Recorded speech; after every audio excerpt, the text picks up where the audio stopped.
Devastation like this means a survey to gather information and a formal request to the White House for help. For decades, most governors never had to think twice, but that's not the case anymore. Our prayers are with the families of those who were impacted by this storm. That was Arkansas Governor Sarah Huckabee Sanders, a former White House spokesperson for President Donald Trump, on the storms that hit Arkansas in March, storms that also caused fatalities in Missouri. The Trump White House said no to Arkansas's request for aid. In the weeks since, it has said no to a request from Kansas. Much like Kentucky, Missouri is still waiting to hear on relief requests from the March storm and another one. Why should Missouri have any confidence that we're going to get any relief from this administration after this storm? Well, I think, again, you have to look at these on an individual basis, because the storm that rolls through Arkansas isn't necessarily the one that hit Missouri, which isn't necessarily the one that hits Kentucky. So I think you got to look at the damage on the ground in each different state. And there are differences. But to answer your question, we're going to keep pressing, and that's part of the job here.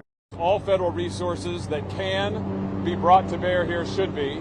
After touring storm-ravaged St. Louis Monday, Senator Josh Hawley talked about holding FEMA's feet to the fire.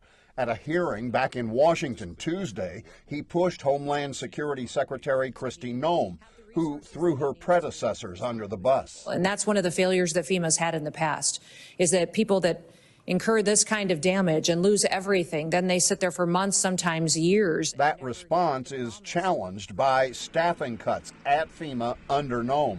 CBS News reports FEMA has lost about a third of its staff, with 1,800 people taking President Trump's buyout offer and another 200 getting the axe. But it was policy, not procrastination, that led to the denial of Arkansas's claim. Let the state take care of the problem. President Trump has expressed that attitude going back to Hurricane Helene. No, what I've heard the president say is that FEMA is often corrupt. And I have to tell you, based on how FEMA has behaved in the last couple of months, I'm coming more and more around to that point of view. Hawley says the private sector also must step up. In a hearing last week, he went after insurance companies for a pattern of denying claims, with adjusters testifying they routinely got directed to change their loss figures.